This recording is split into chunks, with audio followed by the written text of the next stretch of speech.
Namaste. Welcome to today's session of Read Dnyaneshwari along with me. We're going to continue reading chapter 12 and we'll read from Owis 155 onwards. In these Owis, Shri Krishna is telling Arjuna characteristics of an illuminated devotee or illuminated soul. He's describing his mental status. Inside in the mind, determined on achieving union with Supreme Soul, and outside of the body through postures and breathing. After being expert in yoga, he still has love for my form with attributes. Arjuna. He is the devotee, he is the yogi, and he is the liberated one. He is beloved and I am the lover. I like him thus. Not only this, I love him more than myself. Even this simile is not enough.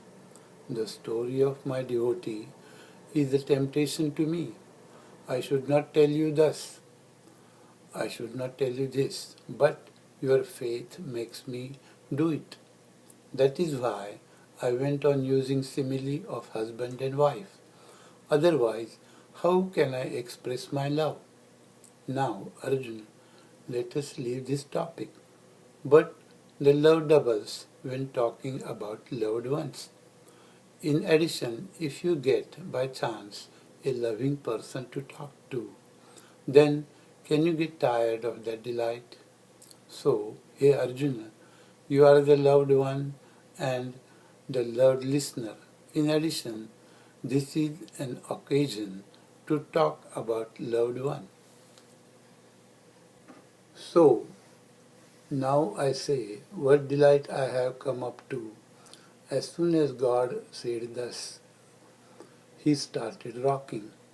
Then Shri Krishna said, I shall tell you attributes of the devotee to whom I give my heart to sit. The storm in the sea doesn't endanger aquatic animals. The sea is never tired of them. Like that impudent world never makes him sad. He never exhausts others.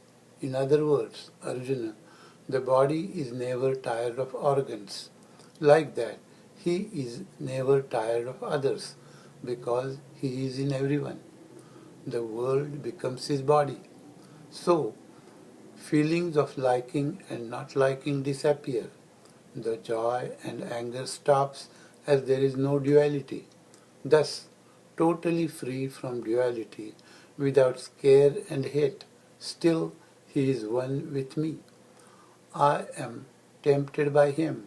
How can I describe how favorite he is to me? He lives due to my breath, because of my love. He who is filled with self-bliss, who is destination reborn, and thus becomes master of perfection, my beloved. Hey Arjun, with him there is no entrance to desire. His living means prosperity to inner bliss. City of Kashi is generous for liberation of everyone. But for this one needs to die here. Himalaya mountain destroys sins, but one is likely to die there. The purity of ascetics is not like that, spendable. The water of Ganges is purest among pure. It destroys sins and annoyances.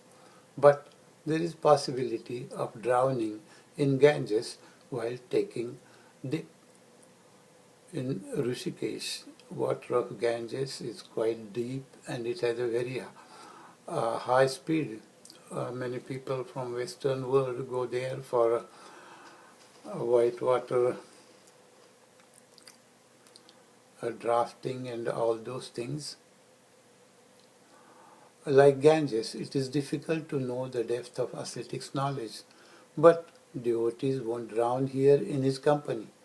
Instead, he will get prompt liberation without death. Ganges loses her sins by the touch of ascetic's body. Then, in company of an ascetic, how much purity there will be.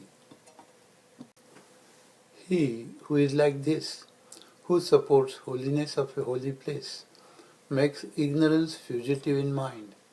He is pure inside and outside, like the brilliance of sun. He is capable of seeing the treasure of spiritual knowledge hidden underground of ignorance by the touch of his feet. The sky is neutral and omnipresent, like that whose mind is all occupying and everywhere. He is free from afflictions of worldly life. As he is adorned with desirelessness, he is like a bird escaped from hunter, who is always in such a delight.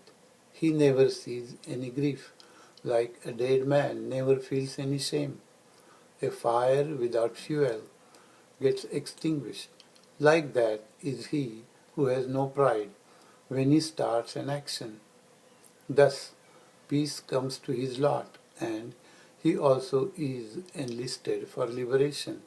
Arjun, he is so saturated with the feeling that is I. He gets on the other shore of duality.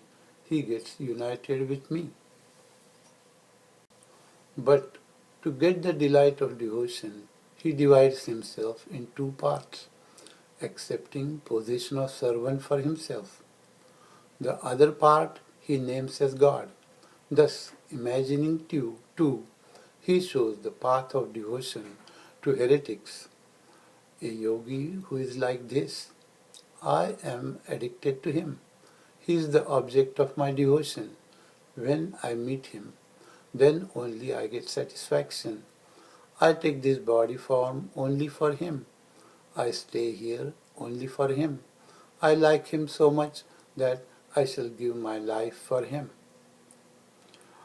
We'll stop here. We'll start with the next part of the chapter 12 in next session.